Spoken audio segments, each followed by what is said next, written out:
ओम गणेशाय नमः। भक्तों, आज आप सुनेंगे संकष्टी चतुर्थी की व्रत कथा चौथ माता की कथा के साथ। प्रेम से बोलिए गणेश भगवान की जय, चौथ माता की जय। आषाढ़ मास की कृष्णा पक्ष की गणेश संकष्टी चतुर्थी की व्रत कथा। पार्वती जी ने पूछा कि हे पुत्र, आषाढ़ कृष्णा चतुर्थी को गणेश जी का पूजा कैसे करनी चाहिए?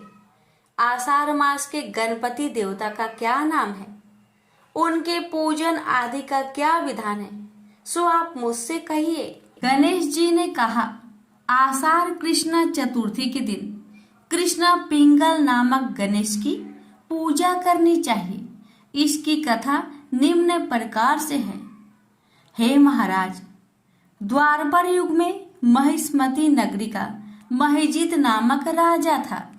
वह अपनी प्रजा का पालन पुत्रवत करता था, किंतु संतानहीन होने के कारण उसे राजमहल का वैभव अच्छा नहीं लगता था। वेदों में निसंतान का जीवन व्यर्थ माना गया है। यदि संतान विहीन व्यक्ति अपने पितर को जल देता है तो उसके पितरगण उस जल को गर्म जल के रूप में ग्रहण करते हैं। इसी उहापोह में राजा का बहुत समय व्यतीत हो गया। उन्होंने पुत्र प्राप्ति के लिए बहुत से दान यज्ञ आदि कार्य किए, फिर भी राजा को पुत्र उत्पत्ति न हुई।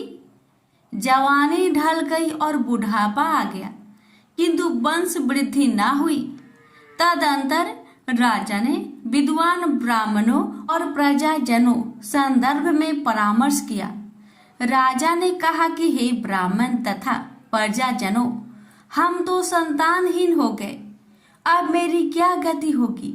मैंने जीवन में तो किंचित भी पाप कर्म नहीं किया है। मैंने कभी अत्याचार द्वारा धन संग्रह नहीं किया।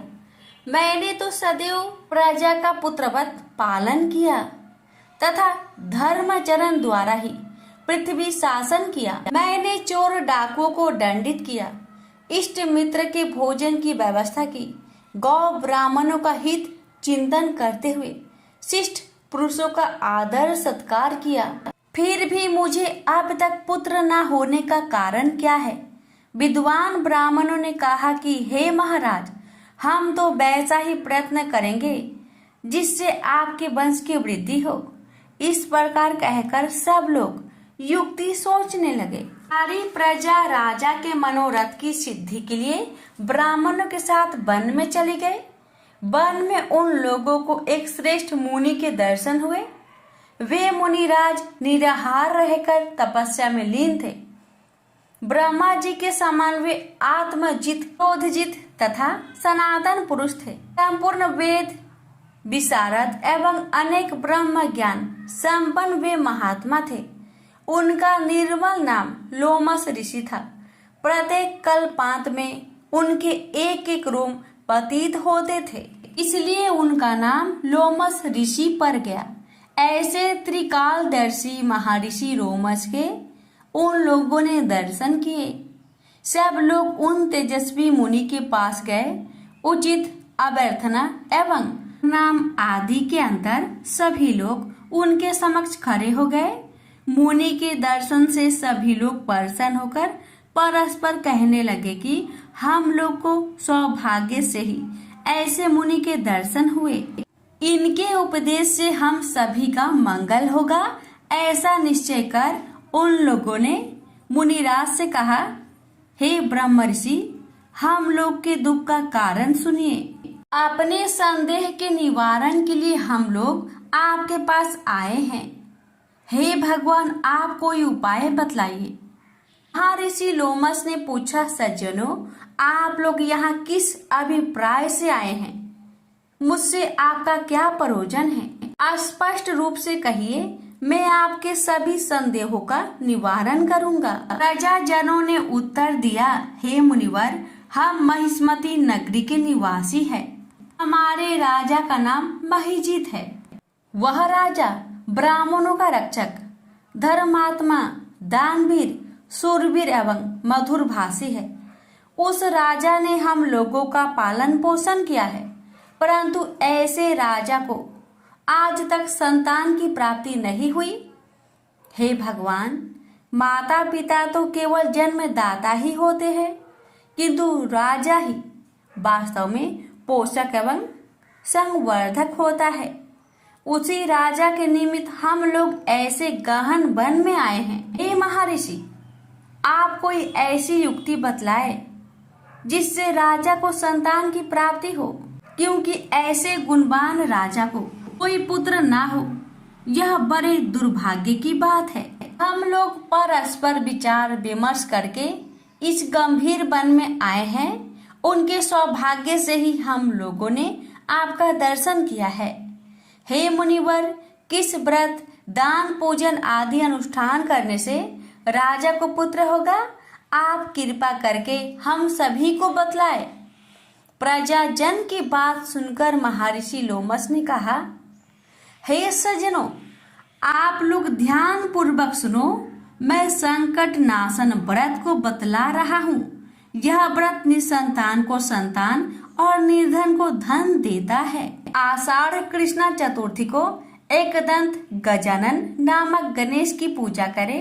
राजा व्रत करके श्रद्धा युक्त हो, ब्राह्मण भोजन करावे और उन्हें वस्त्र दान करे। गणेश जी की कृपा से उन्हें अवश्य ही पुत्र की प्राप्ति होगी।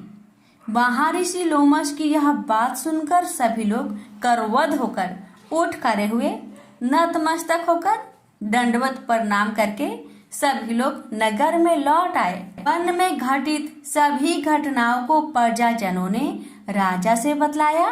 प्रजाजनों की बात सुनकर राजा बहुत ही प्रसन्न हुए और उन्होंने श्रद्धा पूर्वक विधिवत गणेश चतुर्थी का व्रत करके ब्राह्मणों को भोजन, वस्त्र आदि का दान किया। रानी सुदक्षिणा को भी श्री गणेश जी की कृपा से सुंदर और सुलक्षण पुत्र की प्राप्ति हुई। जो व्यक्ति इस व्रत को श्रद्धा पूर्वक करेंगे वे समस्त सांसारिक सुख के अधिकारी होंगे। प्रेम से बोलिए गणेश महाराज की जय। एक नगर में एक बूढ़ी माँ रहती थी। वह अपने बेटे की सलामती के लिए 12 महीनों की चौथ का व्रत करती थी। हर चौथ को पंसारे से थोड़ा सा गुड़ और घी लाकर 4 लड्डू बनाती, एक बेटे को देती, एक से पूजा करती, एक हथकार के लिए निकालती और एक चांद उगने पर खुद खा लेती थी। एक बार उसका बेटा ताई से मिलने गया। ताई ने बैसाखी चौथ का व्रत रखा था। ताई से पूछा, माँ तो 12 चौथ करती है। ताई बोली, तेरी माँ तेरी कमाई से तरमाल खाने के लिए 12 चौथ करती है। तू परदेश जाए तो वह एक भी चौथ नहीं करेगी। लड़के को लगा ताई सच कह रही है। घर आकर माँ से कहा, मैं परदेश जा रहा हूँ, यहाँ तू मेरी कमाई खाने पीने में ही उड़ा देती है। माँ ने समझाकर रोकना चाहा पर बेटा नहीं माना। माँ ने उसे साथ ले जाने के लिए चौथ माता के आंखें दिए और कहा, मुसीबत में ये आंखें तेरी मदद करेगी। वह आंखें लेकर रवाना हो गया। घूमते हुए एक नगर में पहुंचा। उसने देखा एक बूढ़ी माँ रोते जा रही थी और पुआ बनाते जा रही थी। उसने कारण पूछा तो बूढ़ी माई ने कहा, बेटा, इस नगर की पहाड़ी पर एक दैत्य रहता है। पहले वह नगर में आकर कई लोगों को खाने के लिए मार देता था। अब राजा हर घर से एक आदमी दैत्य के पास भेजता है और आज मेरे बेटे की बारी है, इसलिए रो रही हूँ और उसी के लिए पुए बना रही हूँ। वह बोला, तू पुए मुझे खिला दे, तेरे बेटे की जगह मैं चला जाता हूँ। बूढ़ी माँ ने खीर पुए उसे खिला दिए। खा पीकर वह सो गया। रात को राजा के सैनिक आए तो बूढ़ी माँ ने उसे भेज दिया। दैत्य के सामने पहुँचने पर उसने चौथ माता के आंखें दैत्य की तरफ फेंककर कहा, हे चौथ माता, यदि मेरी माँ मेरी सलामती के लिए व्रत करती है तो दैत्य का सिर कटकर गिर जाए। तुरंत दैत्य का सिर कटकर गिर गया। लड़का वापस आ गया। राजा ने उसे उपहार देकर विदा किया। चलते हुए एक दूसरे राजा के नगर में पहुंचा। इस राज्य में आवा तभी पकता था जब एक इंसान की बलि दी जाती थी। सिपाहियों ने उसे पकड़कर आवे में चुन दिया। लड़के ने आंखें आवे में डाले और कहा, हे चौथ माता, यदि मेरी माँ मेरी सलामती के लिए व्रत करती है तो आवा मेरी बलि लिए बिना ही झट से पक जाए। आवा तुरंत पक गया। आवे में से मिट्टी की जगह सोने चांदी के बर्तन निकले। अंदर से लड़का बोला, बर्तन धीरे धीरे निकालना, मुझे लग न जाए। राजा ने उसे निकलवाया और पूछा, इस आवे से तुम बच कैसे गए? लड़के ने बताया कि उसकी माँ चौथ माता का व्रत करती है। व्रत के कारण ही वह बच पाया है। राजा को विश्वास नहीं हुआ।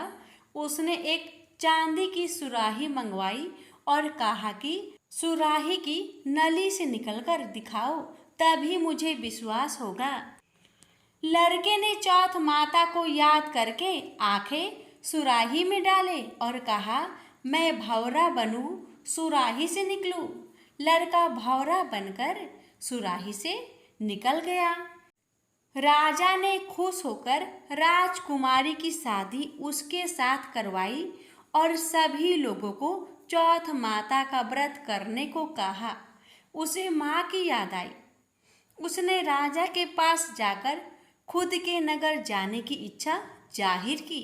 राजा ने रथ, घोड़ा, हाथी और खूब सारा दान दहेज देकर उन्हें विदा किया। चौथ के दिन अपने नगर पहुंचा। वह अकेला पंसारी के यहाँ माँ का इंतजार करने लगा। सोचा चौथ है तो माँ यहाँ जरूर आएगी।